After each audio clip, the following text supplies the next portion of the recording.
Okay, we're filming. Oh, so we're making an espresso with a very simple espresso, an old Italian espresso machine, the Venezia by Seiko.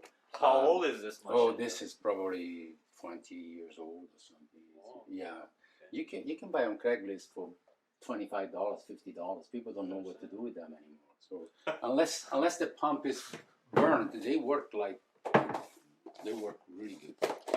I mean, but the espresso that I make, it's not anymore. It's gone away from the Italian espresso that you will get at the bar, or you get in Italy, or you can get it here anywhere they make espresso. They make it very small and a lot of cream.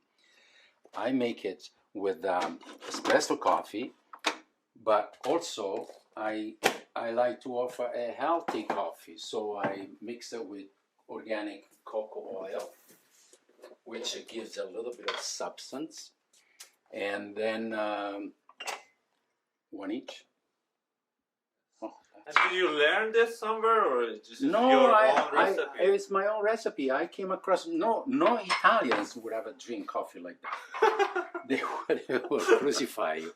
I would say, you must be out of your mind. But yet, because I drink 2 of them a day, I choose the healthy side. So I put as you see, I put a little bit of cocoa butter here. You guys are gonna have one of each, huh? And then I put a little bit of cocoa butter here, a little bit more, a little bit less, and then because that's very healthy for you. Then I put honey instead of sugar, organic honey, a little bit. There you go. And then it takes the bitterness off of the coffee itself, because it doesn't matter what it is, the coffee is really bitter. And then I put a little bit of biological powder cocoa, cacao. And that is the concoction. But a lot of people told me that they're really, really nice. It's not cappuccino, it's not an espresso. It doesn't have that bitterness to it. Like it's more. But it's also, you know, that you're drinking not just caffeine, but you're drinking something healthy, honey and cocoa powder and cocoa butter, and so it's healthy for you. Yeah. It won't hurt your stomach that much. There. You see, that's the old machine, makes those noises. And I don't do it very short. I kind of do it a little longer, so you have a chance to taste it a little bit more than just a shot. There you go. That's one. So there, you see, look at the nice cream that comes in there, huh? Isn't that nice? Look at that. Oh, if you taste this one, just like this nice cream.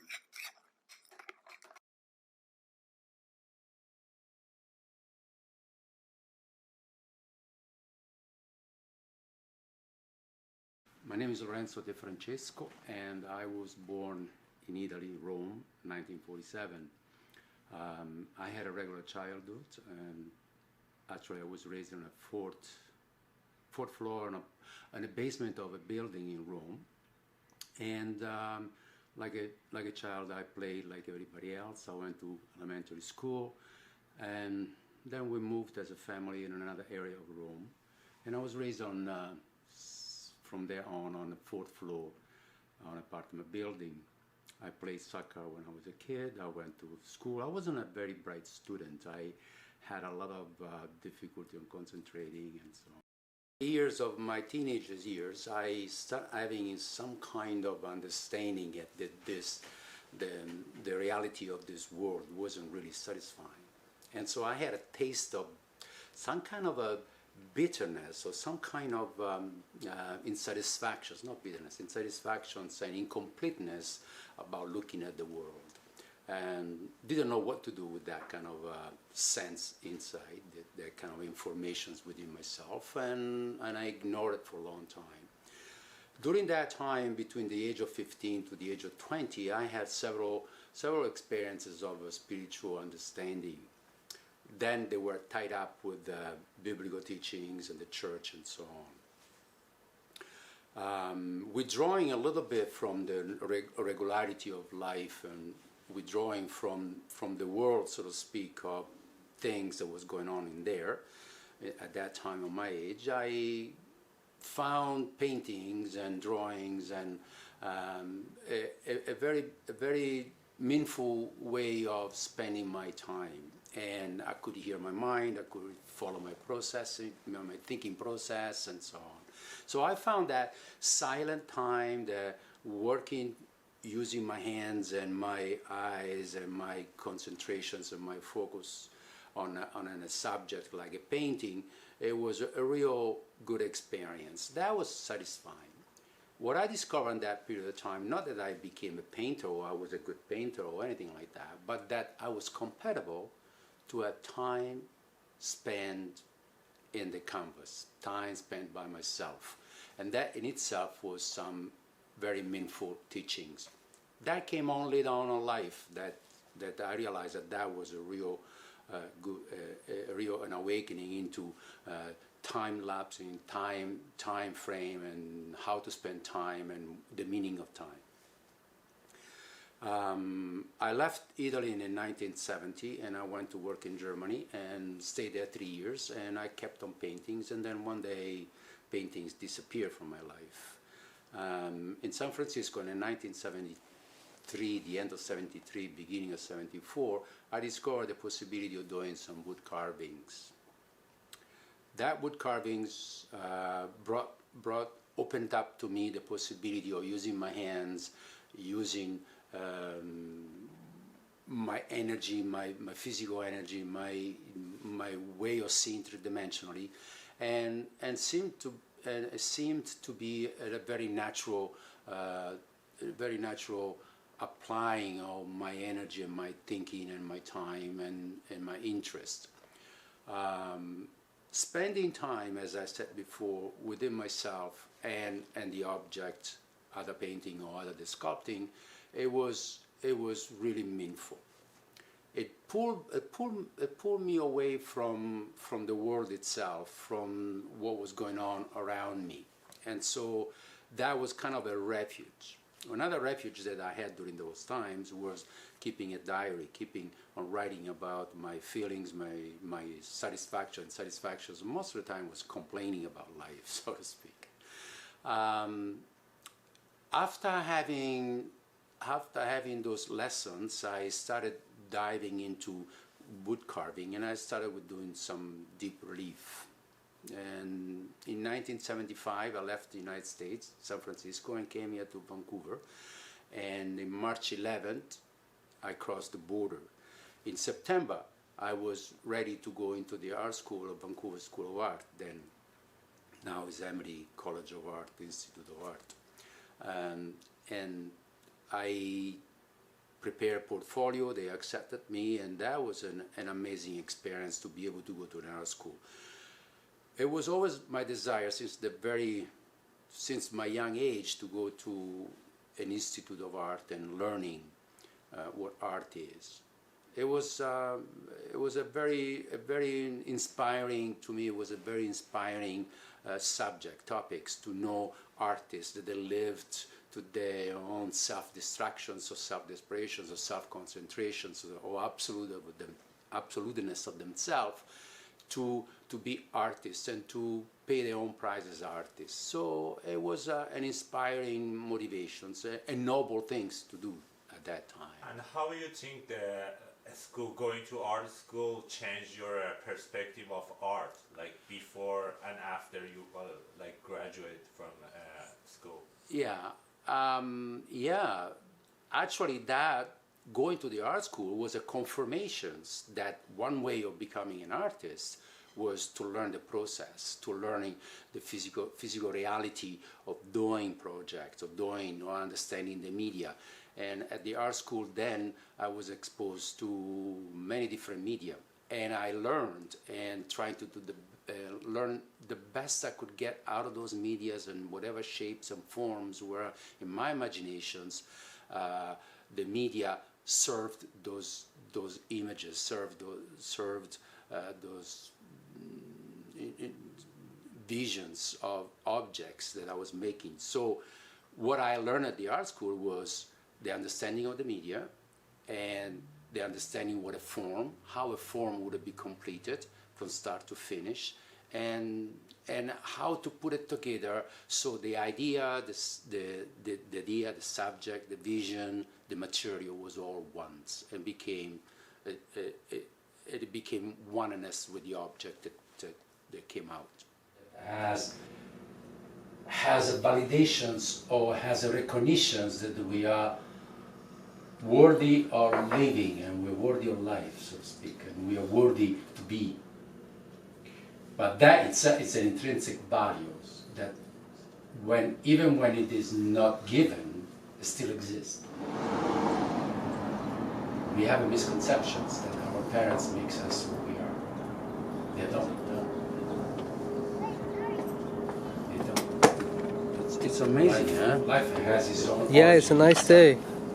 That is the father and mother. Yeah, but Life itself, yes. Existence. That is the nucleus. I like this. Comes. No mother and father, because they come from somewhere else. So a relative, infinite relativeness is no absolute consciousness. It's no absolute source. The absolute source is existence itself. And you cannot even try to explain what existence is. Hand represents the humanity. It also points to the being a human. The being is the universal essence that all spiritual teaching points to it. So this actually was the beginning of all this this making awareness come through as a pointer through forms. So the forms they embody this awareness of suffering. So you become aware, and now you're connecting to the hands, and now you're connecting the suffering has to be released and to be surrendered. But surrender to who? When you say I surrender to God, you say I surrender to the true self that I am, because that is the image and likeness of God. I am.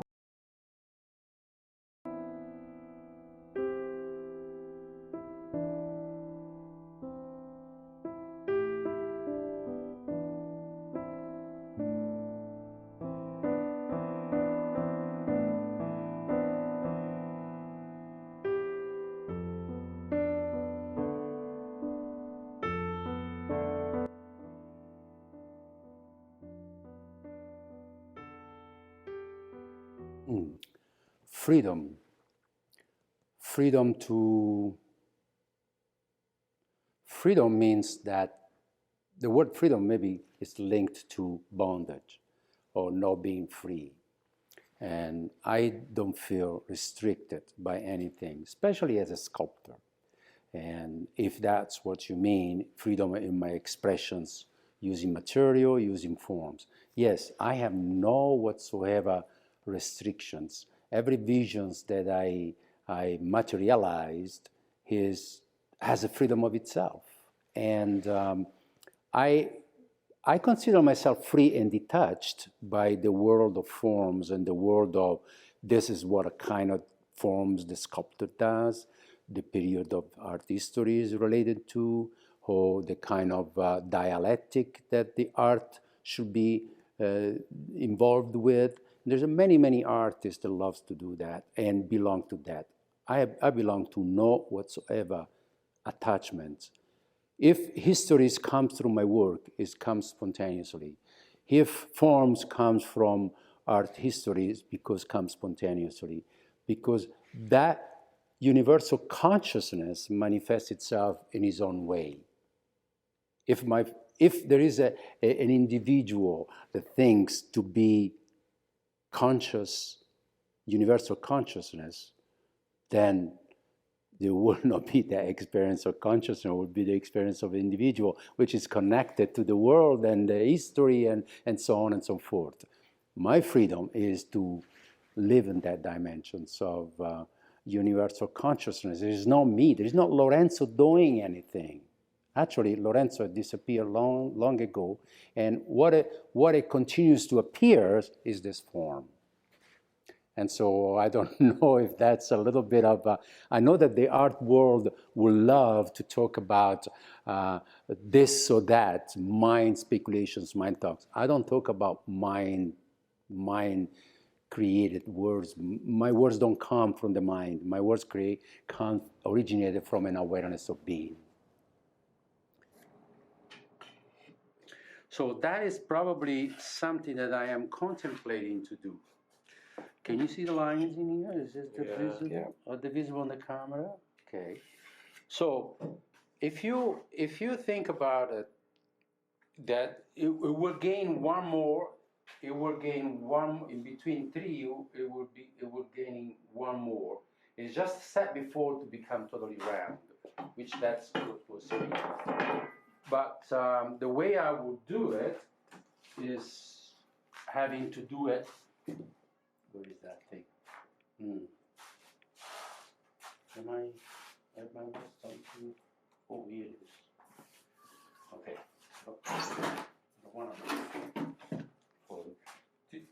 This is probably by itself is probably, I don't know, it's probably 70 pounds, 60, 70 pounds itself. It doesn't look not much, but it is.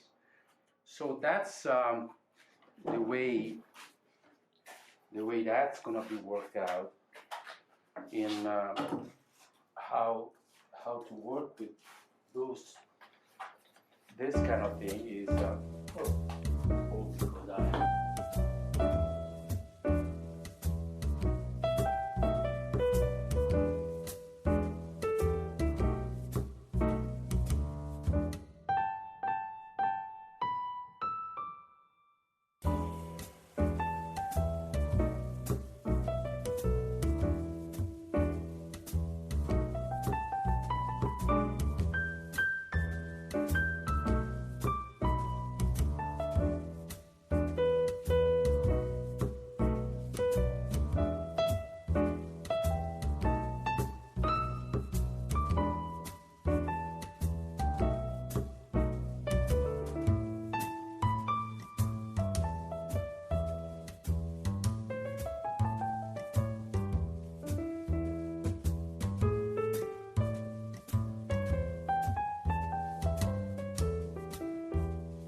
there are different stones, and they can get up to 320, 400, 600. There are different kind of diamond pads and all that stuff. But the beauty of the stone that now is halfway finished is that when it's totally polished, it's absolutely black and shiny and beautiful. Oh, really? And I wanted to show it to you. I'm gonna put it down, and then I'm gonna make it all black. Oh. Do you need help? No. I got my hand. So that's that is the base for the piece, and we will work at the base. Now I'm gonna take that thing off. I need that to keep the circle right, and I want to. Unfortunately, this is a temporary kind of look, so you can see what the final product will be. Slightly better than that, but it's more precise, so to speak, the natural polishing. But this is a good idea it gives you a good idea of what it's going to look like. So I learned how to work in clay, I learned how to work in plasters, in wood, in steel, in bronze casting, wood carvings, direct metal fabrications, and direct welding, and stone carvings. So, and at each one medium, each one section of projects, I dedicated 100%, and I was there from 8 o'clock in the morning to midnight, and that was my life for 4 years. And I had a wonderful experience there. Teachers were very supportive, and I had then the benefit of having free materials and free, everything was free, even having the possibility of scholarships, and it helped me. So needless to say that I lived with 1 cappuccino a day and very little food, and then I was 140 pounds, not because I was starving, but because my means were very streamlined. But there was a sense of accomplishment, a sense of happiness, a sense of being that I never really had before in my life. Finished the art school as a sculptor with honors. I got hold of the studios, and that was a 172 Alexander Street in Vancouver. It was a kind of an historical place. There were a lot of maybe 50, 60 artists there. Was a founder of Jack Harmon. There's a little bit of histories of Vancouver. It could be said that it's very hard for anyone that is identified with the world to come to understand the spiritual truth than for a camel paradoxically going to such a narrow entrance. So the issue is not the money, the issue is not the possessions, the issue is the problem of human condition. So that what the mind makes is the identifications with I am the rich man, I am the money holder, I am the success, I am this, so I am the that. greed, you mean? Well, that greediness comes out of that. Out of wanting to hoard, wanting to accumulate, wants to keep. All that effort, all this energy spent to remain identified with this concept of richness and these illusions of richness and power is what creates the impossibility for a man that is situated into that belief system to come to understand an eternal point of view, to come to understand what many spiritual teachers call the awakening. What Jesus wanted to point out was that if you absorb your mind into that kind of illusions, you will never know the true reality. And the true reality is that, I think I'm going to say it, that will shock you. The true reality is only found in the absence of things. So if you, in your life, trying to accumulate things, you will hoarding, or you will hold, you will create an attachment that will prevent you to know the absence of things.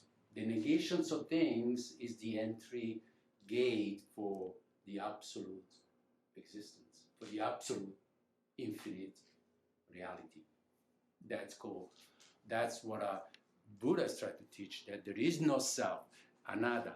There is no physical reality that one is. There is the nothingness, which is not nothingness, but it's the fullness. And that was Jesus really referred to it, that if you drop all the identifications,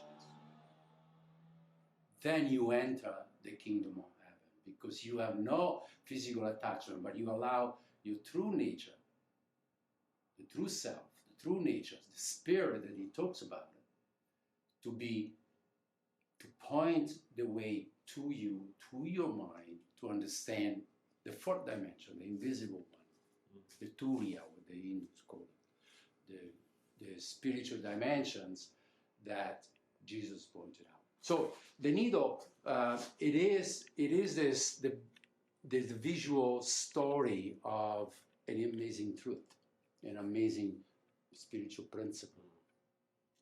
It's all about the attachments. Oh, no, I had no whatsoever emotions about moving out of my country. No. I was very happy to move out of my country. Somehow, there is a destiny. There is an understanding that, for me, that was liberation. So liberations from the constrictions and the understanding of the limitlessness of conditioning. Italy is a very conditioned country. Not the history, not the philosophy, not the beautiful spirituality that exists in there beyond Catholicism. There are a lot of ascetics that lived in Italy and were grown up from Italy and into beautiful awareness of being. But it was the system, and it was the mentality, it was the food, crazy because Italian food is the best food, but when people become identified with the food, become the food themselves, it becomes like a curse, so to speak. To me it was, and for many others maybe not. So I lived well without pasta, without lasagna, without whatever it was, the Italian food, pizza and all that. What was the first country that you moved from Italy to? It was Germany. Yeah. From Germany, with a friend of mine, went to New York. I was intrigued by the American way of lifestyle, and I lived in Berkeley because Berkeley was a nice place to be, away from a big city, away from San Francisco, so to speak, or New York, or which I appreciate. I didn't like big cities. I like smaller environment, and Berkeley was perfect for me. I could have a cappuccino there. That's what I liked about Italians: coffee and cappuccinos and all, pastries.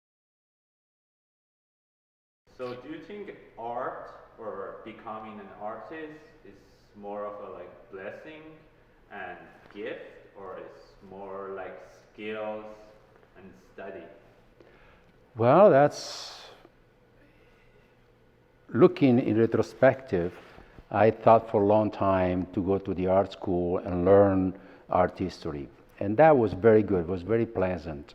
From art history, I went to look into techniques that I learned from my teachers as sculptors in the studios of the art school, and I learned how to use the material and what technique and to be the best you could. So developing a sensitivity towards the material and develop the skills.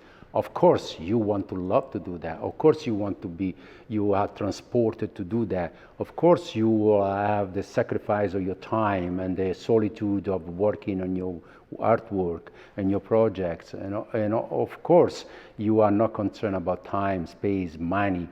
And also, you are not concerned about fame. You are building up this sort of knowledge, which is not knowledge, but the sense of direct experience. Yes, the sense of direct experience is what makes it. All books, all knowledge, or book knowledge, even spiritual book knowledge, are only pointers. If you want to be an artist, you had to do it. And if you had to do it, it's because you are not called, but you are at ease in doing it, in practicing. So if you are prone to follow what is the spiritual truth, then you will read spiritual books. And then sooner or later, you will have to drop the art books and the spiritual books, and you become what you have assimilated. You have to become what you have learned. To be an artist, I don't think it is a human privilege. I don't think it is any special things. But we can say that to be an artist, it will influence, or it will facilitate the closeness to being, because you will spend a lot of time in solitude and doing the work, and socializations and being social being becomes a second side, so to speak. It's not the first. So the artist loves to be in solitude, because loves to do the artwork, because is that love itself is what takes it into that dimensions. So it is a spiritual, the blessing is that it is a spiritual practice to be an artist. It's not just to do objects or to be famous. Many elements comes to be an artist. So many elements comes to be aware of oneself. So this was my final final conclusions and the closing of the chapter of the cross. I started in 2014 the broken cross, which appeared on the show that I had at the Italian Cultural Center in 2015, and it was made of limestone. It is made of limestone. This is the second version in terms after the studies that I did in a small scale. This is the final one, and the final one has been a journey from 2014 to 2019. At the beginning of January 2019, will be 4 years. I kept on the back of my mind. I kept on understanding what it really means surrender, which is another interpretation of the cross, of Jesus on the cross. Surrender, not my will, but thy will be done. That's what Jesus said, and so he allowed the body to be nailed on the cross. Particular piece made of limestone, and also made of painted limestone, and treated in such a way that will represent the image that I liked to sculpt. This is probably 6 feet tall and is made in 2020. The title of this particular piece is called The Snake and the Rope. The images of the snake and the rope came to me while I was absorbing some kind of a story that says that an individual went into a dark room, and for some reasons he saw something on the floor and he thought it was a snake. So fear came upon him and paralyzed him. Yet somebody else came into the room, turned off the light, and the snake that appeared to be the snake was only a rope. This rope and the snake, it's a story that is pointing out the actual illusions, misidentifications that the mind, the thinking process would do it. We talked about in another videos of my other sculptures, From Nothing to Nothingness, that the essence of all things, it's not in the hands and the knowledge of the mind, but the essence of everything is in the essence of itself. Is the nothingness, full emptiness that has all this knowledge, the true knowledge.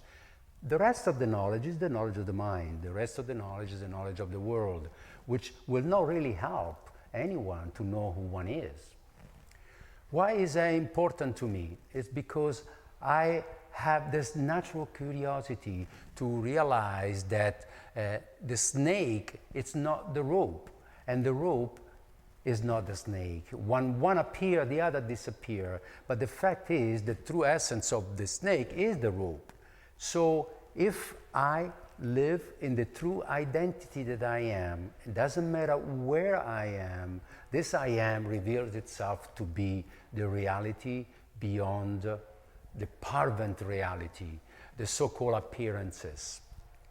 Why is that important to know? Why would it be helpful? Well, it has been helpful to me to know that I am not my thoughts. I am not this physical body, because this comes and goes. But what remains is that which sees the mind, the thoughts, the thinking, the world, and the body. And if with practice, even with just awareness itself, with no time and space, I can become aware of being the true natures that I am. And that's the story of the rope and the snakes. Can Lorenzo tell us about what you think about Jeff Koons' art? Well, I can measure Jeff Koons' art without be criticizing him as an artist or criticize his artwork. He must believe what he does. But knowing my detachment and my unlinked purpose of doing sculpting, which I do with my own hands in my own studio, with my own dust and my own tools. I don't hire anybody to do my work, not because pride, but because my work is limited to my visions. I can only have so many visions. And I will not cast 150 pieces to invade the world with senseless forms and spiritual emptiness of little shining little dogs on cylinders shaped. I rather stay faithful to the purpose of being, which appears to be a sculptor. I'm not a sculptor. Jeff Koons calls himself a sculptor, or maybe the art critics call him a sculptor because they see an object coming out of him, they think it is art. But I wouldn't call that art. I would call them an art speculations fueled by critics and dialectic and fueled by the mind. I don't live in the dimensions of the mind. It looks like that there is a person here talking, but there is not a person here talking. There is not an artist. There is not a Lorenzo De Francesco here. There is an awareness of being that is talking.